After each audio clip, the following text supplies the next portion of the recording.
Reading Rudolph's account, one would believe he felt remorse for the mass human pain and suffering that he had caused. He said the bomb casualties at Centennial Park were a mistake. However, before any empathy or remorse can be spurred, he immediately went on to justify his future attacks. You see, for Rudolph, it wasn't the fact that he killed people, it's that he thinks that some of the wrong people were killed. His next attack was against the Northside Family Planning Clinic. Leading up to this bomb attack, Rudolph writes a diatribe of resentment towards white middle-class feminists, very specifically. There is definitely resentment based on both gender and class present. He, like so many right-wing extremists do, portrays enemies as upper middle class elites. He ties abortion specifically to this class, both from a feminist perspective, but also as a population who receives abortions. He completely dehumanizes women. The Northside Family Planning Clinic was located in Sandy Springs, a suburb outside of Atlanta. Rudolph says the attack on Northside was to protest the anniversary of Roe v. Wade. He condemned the people who just protested and did not take action. This attack was much more coordinated than Centennial Park was. He left 2 devices with timers set hours ahead. Fortunately, only a few staff members were working when the first blast occurred at 9:30 in the morning. There were no injuries from this bomb. However, around 10:30, or roughly an hour later, a second bomb exploded, packed with nails in the parking lot, where first responders and federal agents were positioned. It was a booby trap. Fortunately for all involved, there had been 2 cars parked in front of the bushy area where the second bomb had been planted. Those cars absorbed most of the damage. 7 people were treated for related injuries, but none of them were life-threatening. This lure and then surprise attacks was much more advanced technically and strategically. This attack wasn't to make a statement. This attack was to kill people. Rudolph describes the scene prior to planting the bombs. He was sitting in his truck, listening to Rush Limbaugh and praying, "Blessed be the Lord, my strength, which teacheth my hand to war and my fingers to fight. He is my loving God and my fortress, my high tower and my deliverer, my shield, and he in whom I trust. Amen." New York Times ran an article about this terrorist attack. It says, "The early blast today on the first floor terrified office workers and sent them running for the exits. Investigators have not determined if the device was planted inside or just outside of the office building, but it was a second blast at about 10:30 a.m. that injured people. The explosion, first believed to have originated from a large trash bin in the front corner of the lot, sent shrapnel into one investigator, and a television news reporter apparently hurt his head when he was knocked to the ground. None of the injuries seemed to be serious," investigators said. Hospitals treated and released most of the injured by the afternoon, including 2 agents from the Federal Bureau of Investigation, an agent with the Bureau of Alcohol, Tobacco, and Firearms, and a Fulton County firefighter. Not satisfied with his bombing of the globalist Olympics, or, in quote, feminist women's clinic, Rudolph set his eyes upon a symbol of socialist egalitarians and sodomites by bombing a gay club.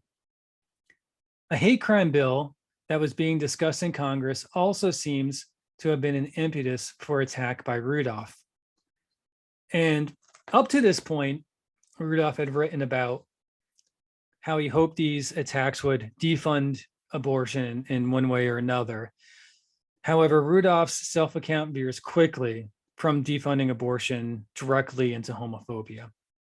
The Georgia Voice conducted an interview with the former manager of the Otherside Lounge.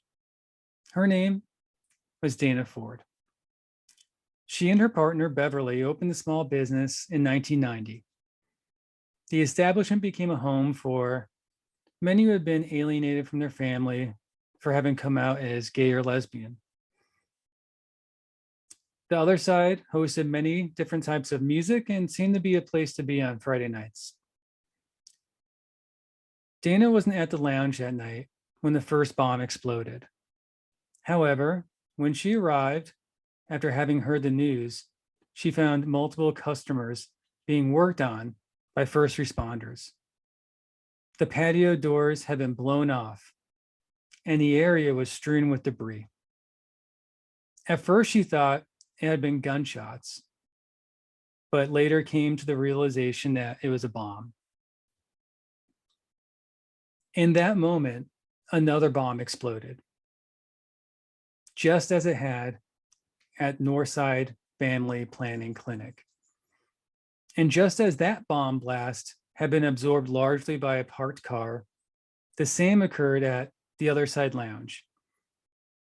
However, this time, it was Dana and Beverly's car that absorbed the blast.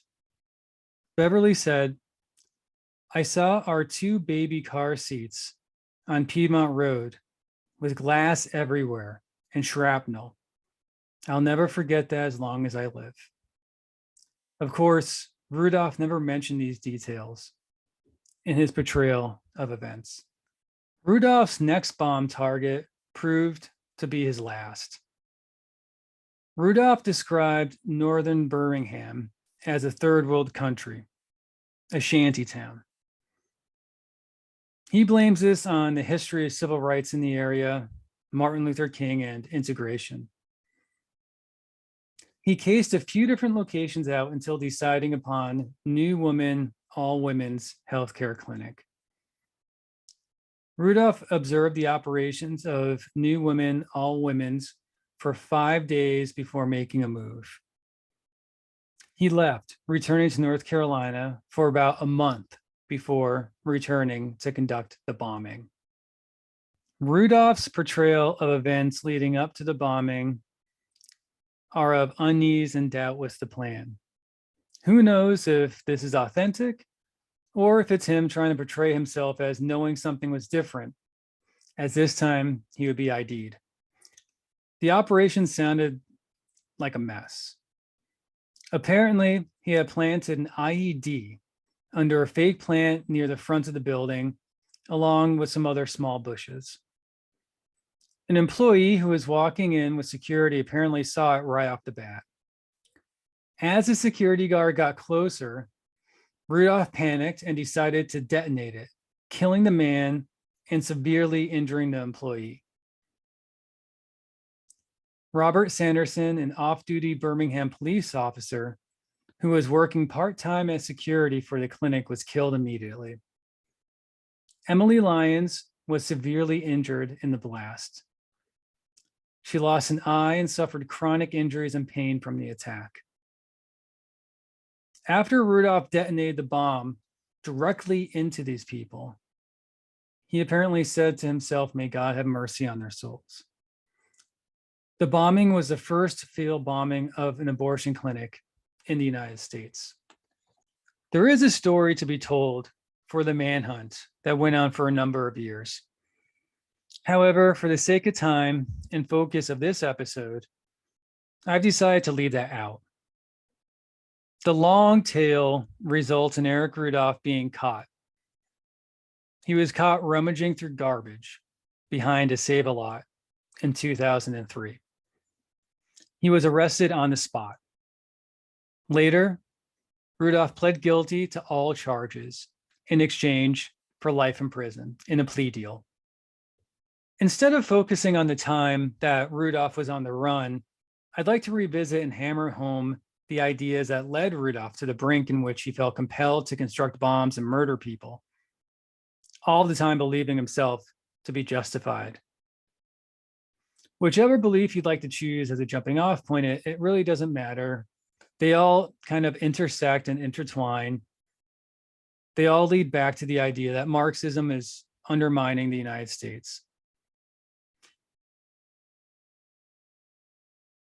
From his time in the Birch Society to the Christian Identity Movement, from his belief that CRT was indoctrinating students and that universities were just communist brainwashing factories, to the idea that sexual liberation, sex out of wedlock, a woman's right to choose, LGBTQ rights, all just being assaults on a traditional family unit, of which, again, Marxism or egalitarianism or neo-Marxist or whatever you want to call the bad people